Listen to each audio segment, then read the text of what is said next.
Niining panahon nga ang putling ebanghelyo gihagit sa mga hiwi nga pagtulunan.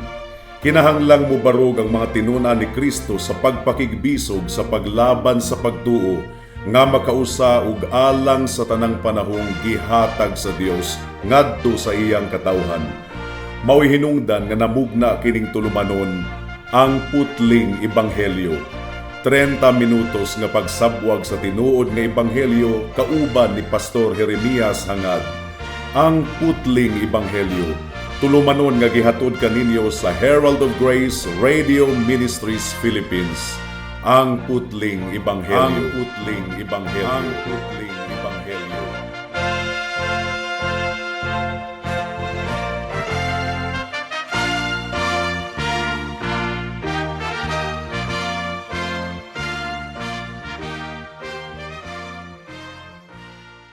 Special greetings sa tanang mga regular nga tigpaminawan sa atong panagsibya dinhi sa kahanginan ug espesyal usab nga pagpanimbaya sa akong 96 years old nga lolo nga si Isabelo Lauri Sr. ug sa akong 74 years old nga nanay nga si Nanay Kunsing nga naminaw karon. Alang sa pagpamalandong sa pulong sa Ginoo, please turn with me to Romans chapter 7 verse 1 hangtod sa verse 4. Ang giingon dinhi: "Uwala ba kamo masayod mga igsuon tungod kay nakigsulti ako sa mga nasayod sa kasuguan, nga ang balaod nagmando lamang sa tawo samtang buhi pa siya, tungod kay ang asawa gihiktan sa balaod sa bana samtang siya buhi pa. Apan kung mamatay ang bana, nabadbara na siya sa balaod sa bana. Busa kung makig-ipon siya sa laing lalaki samtang buhi pa ang bana, pagatawgon siya og mananapaw. Apan kung mamatay ang bana, gawas no na siya sa balaod ug dili na siya mananapaw kung makig-ipon siya sa laing lalaki." Verse 4: "Maingon man usab mga igsuon ko, namatay kamo sa balaod pinaagi sa lawas ni Kristo, aron makig-ipon kamo sa uban nga wala nay lain pa kundili kaniya nga mibangon gikan sa mga patay, aron mamunga kita alang sa Dios." May the Lord bless the proclamation of His Word at this moment. Diri kita mag-focus sa verse 4 sa atong pamalandong niining taknaa. Ang Romans chapter 7, mga kaigsuonan, nagsugod pinaagi sa pagpasabot kanato nga kitang tanan na ilalom sa balaod, gihukman pinaagi sa balaod. Apan gitapos ni Apostle Paul ang chapter 7 pinaagi sa pagpakita kanato nga ang tanang mga Kristohanon nagmaya ug nangalagad sa balaod sa Dios. Ang giingon sa verse 22, "Tungod kay nalipay ako sa kasuguan sa Dios sa kinahiladman sa akong pagkatawo." Verse 25, "Apan salamat sa Dios pinaagi ni Hesukristo nga atong Ginoo, busa ako mismo nangalagad sa balaod sa Dios, pinaagi sa akong hunahuna, apan pinaagi sa unod sa kasuguan sa kasalanan." Karon ang pangutana mga kaigsuonan, giunsa mang pagkaunsaa nga kitang mga katawhan by nature hinukman pinaagi sa balaod, giunsang pagkaunsaa nga kita nabag-o ug karon nahigugma na sa balaod sa Dios ug nagsunod na sa balaod sa Dios. Well, ang tubag mga kaigsuonan, ang balaod miabot nga ri kanato pinaagi sa balaang espiritu, ingon nga schoolmaster o magtutudlo nga nag-lead kanato, nagtultol kanato padulong kang Kristo. So actually, kung atong tanawon, ang Romans chapter 7, autobiographical kini. Unsa may pasabot niining autobiographical. Gibatbat ni Pablo ang iyang kaugalingong testimonyo. Gumikan kay nagsugod siya pinaagi sa pagkahinukman sa balaod, na ilalom siya sa balaod, sa kondemnasyon, sa paghukom sa balaod gumikan sa iyang sala. Ug kita man usab, we are all by nature under the law and condemned by the law. Pero unsa man ang nahitabo kang Apostol Pablo, later niadtong nailhan niya si Kristo, nahimo siyang usa ka tawo nga nahigugma sa balaod ug nangalagad sa balaod, ug kini pinaagi lamang sa grasya. Kung mapakyas kita sa insaktong pagsabot sa kinatibuk ang tema ni ini nga chapter mga kaigsunan, actually kini nga chapter Romans chapter 7 adunay tulo ka bahin. ug giunsa nga kining tulo ka bahin konektado sa usag-usa, kung masipyat kita sa pagsabot niini, mo resulta kini sa mga mini nga doktrina. Mao nga magbantay gayud kita. Kinahanglan nga atong hunahunaon kanunay ang pinakatema niining Romans chapter 7 ug ang pinakatema na bahin sa tulo ka bahin. Ang balaod miabot nga ri kanato ingon nga kasabutan or covenant. Mao kini ang relasyon nga nabatunan sa matag usa kanato tali sa balaod sa Dios. And then verse 7 hangtod sa verse 16, gipadayag ni Apostle Paul ang balaod ingon nga schoolmaster o magtutudlo. Ang bot ipasabot niini, gigamit sa Dios ang balaod aron ipakita kanato ang atong kasalanan ug aron tultulan kita padulong kang Kristo ug sa iyang ebanghelyo. And then verse 14 hangtod sa verse 25 mga kaigsunan, gipakita ni Apostle Paul ang balaod ingon nga giya sa atong pagkinabuhi. Ang balaod alang sa Kristohanon, iya na kining kalipay. Kalipay na niya ang pagsunod sa balaod, ang paghimaya sa Ginoo pinaagi sa pagtuman sa balaod. Si Pablo niining verse 4 nga atong teksto, naghatag siya og application sa iyang personal nga kinabuhi nga iyang gipakita sa verse 1 hangtod sa verse 3. Ang illustration nga gigamit ni Pablo mao ang kaminyoon, marriage, o gisumpay kini ni Pablo or gikonektar niya sa relationship sa matag usa kanato ngadto sa balaod. Ang atong standing atubangan sa Dios, ang atong kahimtang pinaagi sa atong Ginoong Hesukristo. So adunay duha ka mini nga pagtulunan nga kinahanglan natong likayan. Una kining gitawag og legalism nga nagtuo ang usa ka tawo nga maluwas siya pinaagi sa iyang pagpaningkamot, pinaagi sa iyang pagka-istrikto nga musunod gayud sa balaod sa Dios. That's not the purpose of the law. The purpose of the law is not to save us, but to inform us that we are sinners. Ug ang ikaduhang sipyat nga kinahanglan natong pagalikayan kining gitawag og antinomianism. Unsa man kining antinomianism mga kaigsunan, mao kini ang pagtulunan nga wala nay balaod kuno karon sa bag-ong kasabutan. Gumikan kay nailalom na kuno kita sa grasya ug dili na nailalom sa balaod, as if opposite ang balaod ug ang grasya. Pero ato na kining gipasabot ni adtong miaging semana mga kaigsunan. Ang grasya sa Ginoo mo'y naghatag kanato og kasing-kasing nga masinugtanon sa balaod sa Dios. So kung muingon sila nga wala nay balaod sa bag-ong kasabutan, so pwede na dita nga mang-rape karon, pwede na kitang mangawat, pwede na kitang mupatay, pwede na kitang mutubag-tubag sa atong mga ginikanan. Kining legalism o antinomianism pareho kini nga mga extreme, mga nalabian ra kaayo nga pagtununan nga kinahanglan nato nga likayan. Kinahanglan nga mahimong tataw ang atong pagsabot mahitungod sa relasyon sa Kristohanon ug sa balaod sa Dios. Kini nga bersikulo nga atong pamalandungan karon, ang sulod niini nga bersikulo mao ang kumpleto nga summary sa Kristohanon nga pagkinabuhi. Gisamarise niini ang kinatibuk-ang mensahe sa ebanghelyo. Unsa may buti pasabot kung kita mahimong Kristohanon? Unsa man ang kinaiyahan sa Kristohanon nga pagkinabuhi? Ang pinakadako nga problema nga giatubang sa iglesia sa atong kapanahunan karon mao ang pagkapakyas sa mga Kristohanon sa pagsabot sa tinuod nga kinaiyahan sa Kristohanong pagkinabuhi. Ang buot pasabot niini, taphaw lamang gayud ang pagsabot sa kadaghanang mga nagclaim nga Kristohanon mahitungod sa Kristohanon nga pagkinabuhi. Ug ang pinakadako nga problema or tunglo sa atong kapanahunan karon mao kining gitawag og superficiality. Taphaw lamang. Actually, ang atong teksto niining taknaa, sumpay kini sa gisulti ni Pablo sa Romans chapter 6 verse 11 ug sa verse 17. Akong basahon dinhi. Ang giingon sa verse 11, maingon man usab kamo, isipan ninyo nga tinuod gayud kamo nga mga patay na diha sa kasalanan, apan mga nabuhi diha sa Dios pinaagi kang Hesukristo. Romans 6:17. Apan salamat sa Dios nga bisag kaniadto mga ulipon kamo sa kasalanan, kinasingkasing kamo nga misunod sa mata nga pagtulunan, diin didto kamo gipiyal. So pagpalapad kini sa Romans chapter 6 verse 11 ug sa verse 17. Ilabi na gayod ang Romans chapter 6 verse 11. So unang bahin sa atong pagpamalandong, atong tanawon ang kinatibuk-an nga description or paglarawan sa Kristohanon nga kinabuhi. Unsa man ang buot ipasabot niining Kristohanon mga kaigsunan. It means a totally different life than what we had before.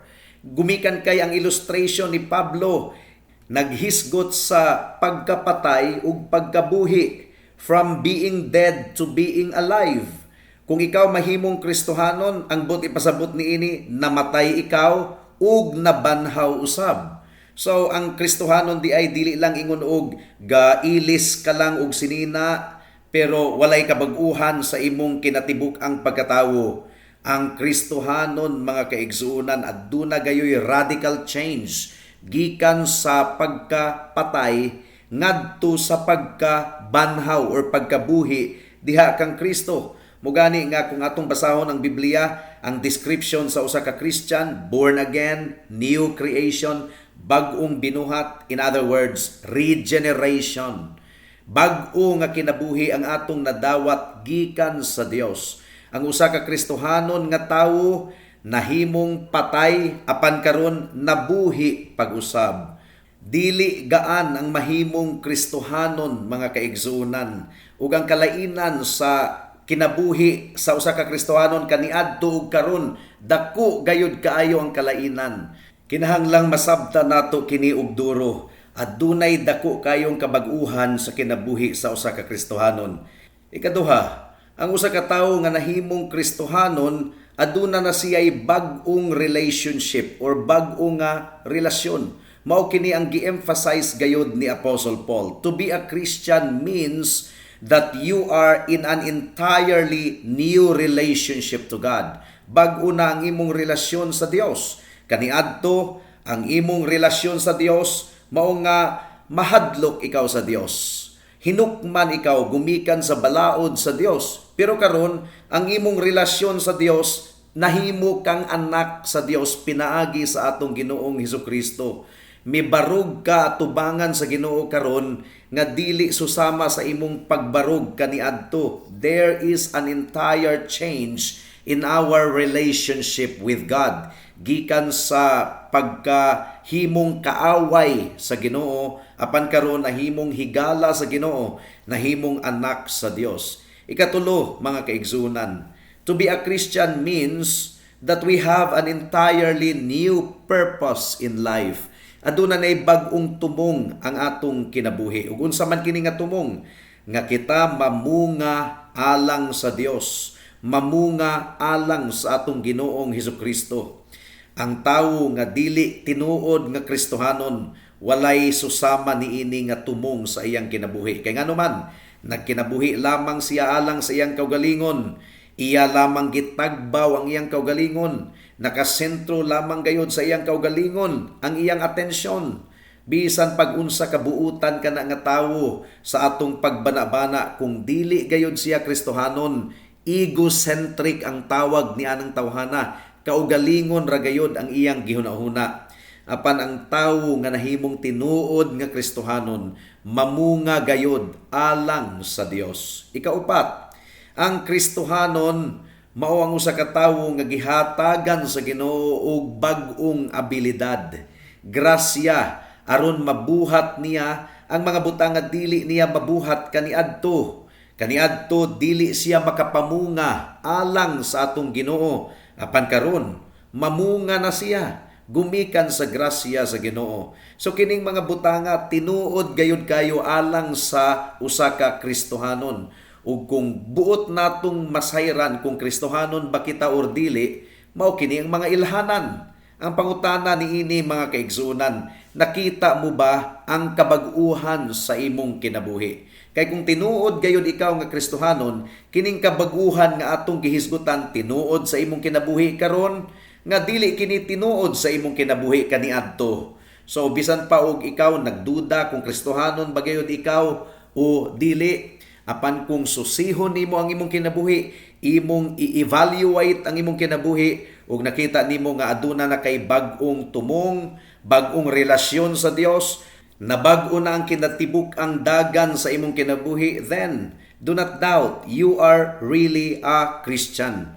Ug unsaon man nato pag-test sa atong kaugalingon, matud pa ni Apostol Pedro, sama sa mga bata nga bag-ong gipanganak, ato kunong tinguhaon ang gatas sa pulong sa Dios. So ang pangutana niini, aduna ba ikay kagutom ug kauhaw sa pulong sa Ginoo? Nag-enjoy ba ikaw sa pagtuon sa pulong sa Ginoo? Kay kung dili gayud ikaw Kristohanon, di gyud ka ganahan sa panagtigom nga tun-an ang pulong sa Ginoo. Aduna gayoy mga katawhan sa atong kalibutan karon nga ilang giisip ang pagsimba or pag-Bible study ingon nga sumo kaayo nga butang, makalaay ug makawalay gana.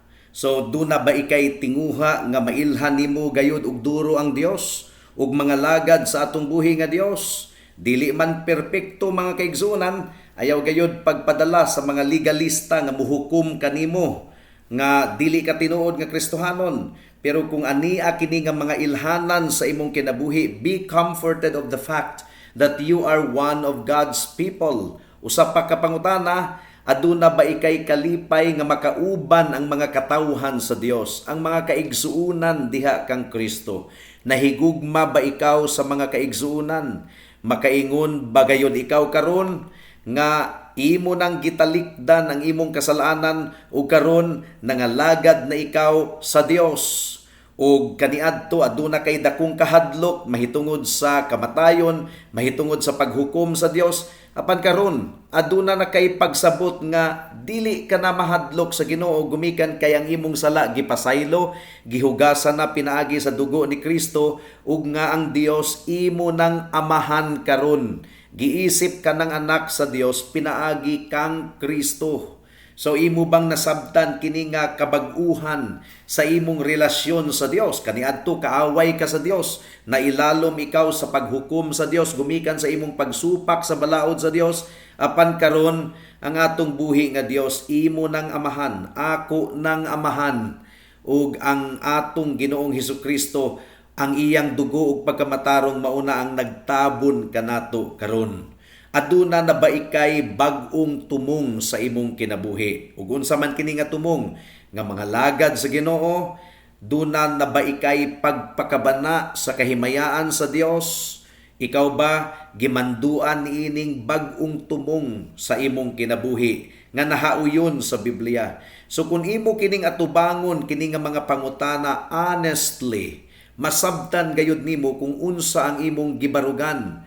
Kung aduna ikay namatikdan nga nabag-o gayud ang imong kinabuhi, aduna na ikay bag-ong tumong nan ikaw tinuod nga anak sa Dios.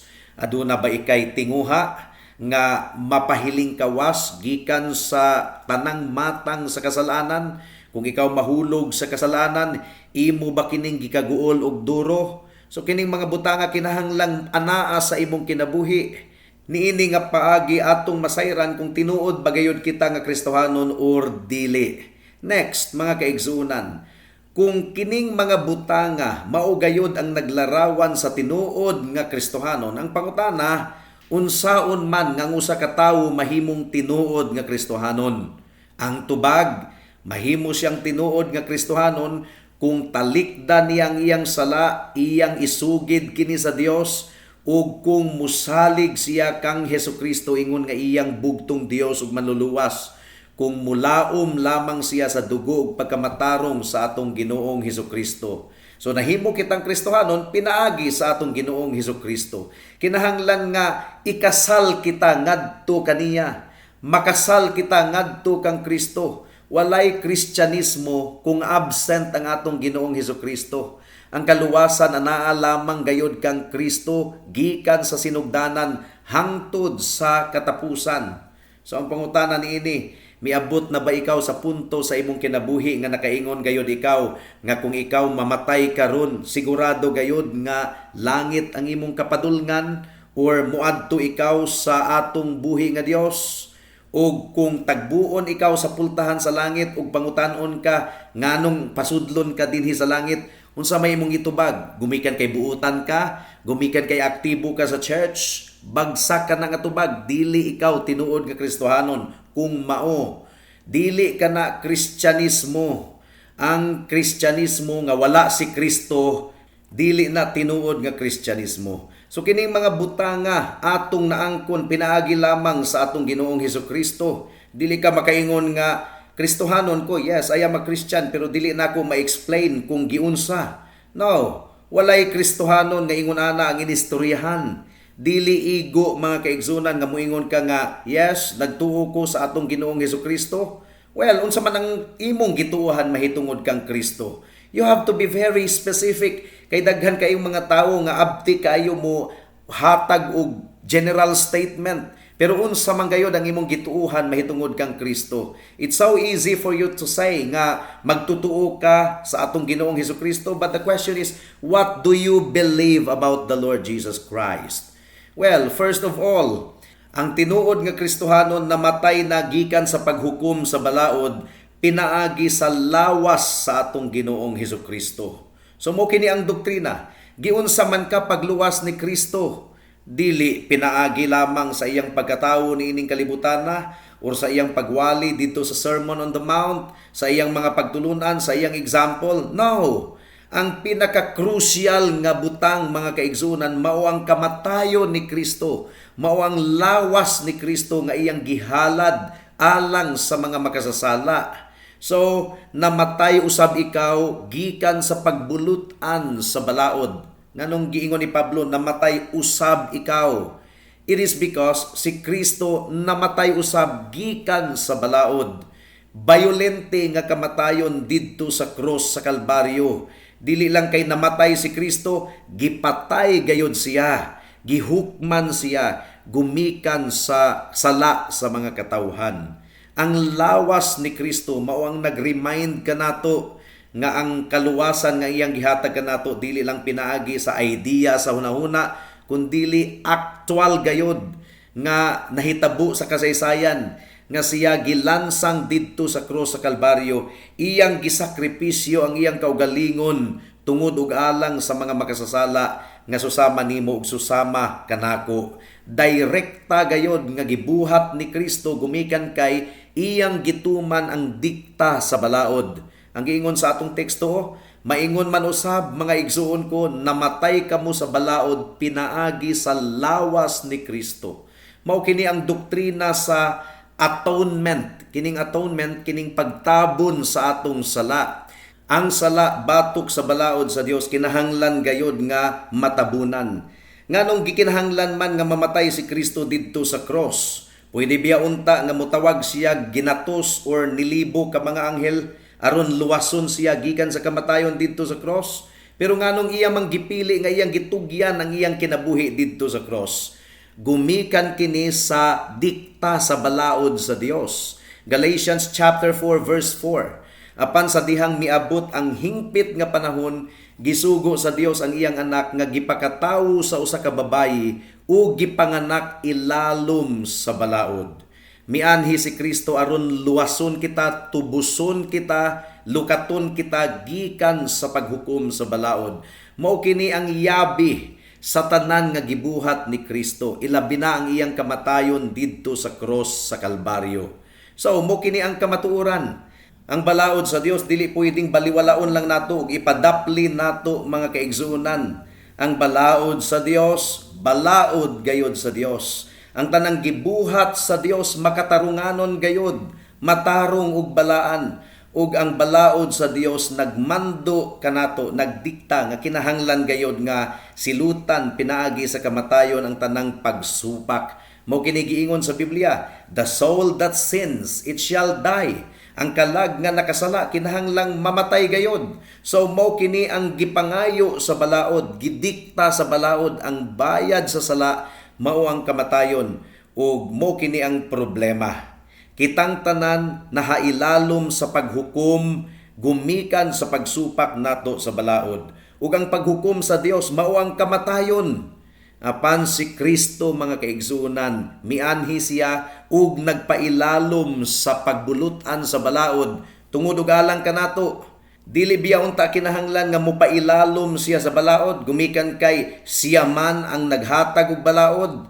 Pero gipailalom ni Kristo ang iyang kaugalingon sa balaod ug iyang gidawat ang tanang silot nga gidikta sa balaod, dili gumikan kay makasasala siya, kundi gumikan kay mibarug siya ingon nga substitute or kapuli alang sa tanang mga katawhan sa Dios. Mao gani nga si Juan Bautista gibautismuhan gayud si Kristo, bisag dili siya sapayan nga bautismuhan.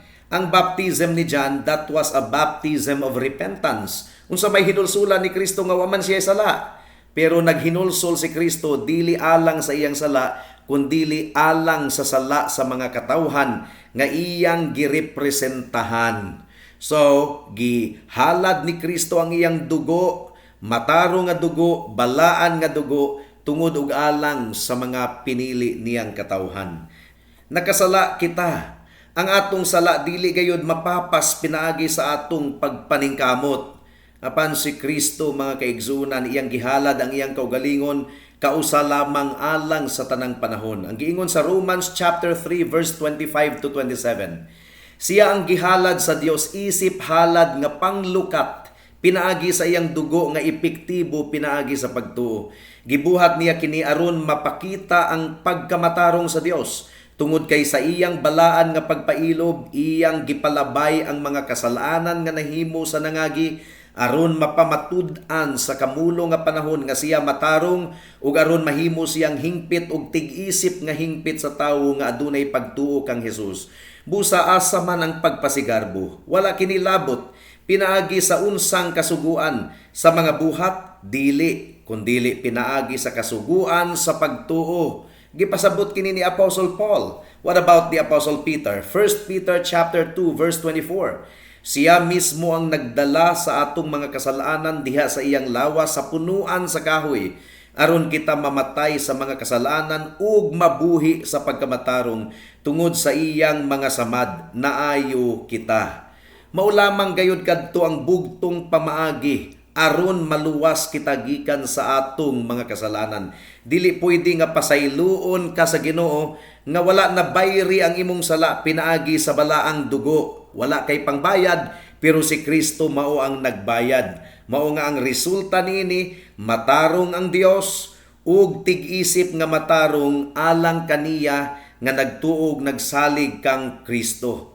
Mao kini ang legal nga pamaagi sa Dios sa pagluwas sa tawo, pinaagi sa lawas ni Kristo. Gitugyan si Kristo gumikan sa atong mga kasalanan. Romans chapter 4 verse 25. Siya gitugyan ngadto sa kamatayon tungod sa atong mga pagsupak ug gibanhaw pag-usab aron kita pagaisipon nga hingpit. So, unsaon man nga usa ka tawo mahimong tinuod nga Kristohanon, ang usa ka tawo mahimong Kristohanon gumikan sa kinabuhi ug kamatayon ni Kristo. Sa iyang dugo ug pagkamatarong, gibutang ni Kristo ang iyang kaugalingon ilalom sa legal ug penal aspect of the law. Ang buti pasabot niini, ang balaod adunay gidikta nga silot, si Kristo mao ang midawat sa tanang silot. Ang kaluwasan nahimong posible alang kanato pinaagi sa dugo ni Kristo nga iyang giula. Mao kini ang gidikta sa balaod ug gitagbaw sa dugo ni Kristo ang dikta sa balaod. Kahibulungan gayud kaayo kini mga kaigsunan. Kinahanglan nga makasal ikaw ngadto kang Kristo, kaniya nga nabanhaw gikan sa mga patay. Kinahanglan gayud nga musalig ikaw, mutuo ikaw sa kamatayon ug pagkabanhaw ni Hesukristo. Literal nga kamatayon ug literal nga pagkabanhaw gikan sa mga patay. Ang Kristo nga namatay ug nabanhaw mao ang bugtong paglaom nimo higala nga ikaw maluwas, nga matangtang ang tunglo ug kapungot sa Dios diha kanimo pinaagi sa dugo ug pagkamatarong ni Kristo. Busa hinulsuli ang imong sala higala, dangop kang Kristo, tawag kang Kristo, tuuhi nga siya lamang ang imong bugtong Dios ug maluluwas ug ikaw maluwas. Buhata kini karon dayon kay basin og ugma ulahi na ang tanan. Amen. Alang sa duga nga mga pangutana, mahimong mo text kang Pastor Jeremias hangad sa 0935-744-3030.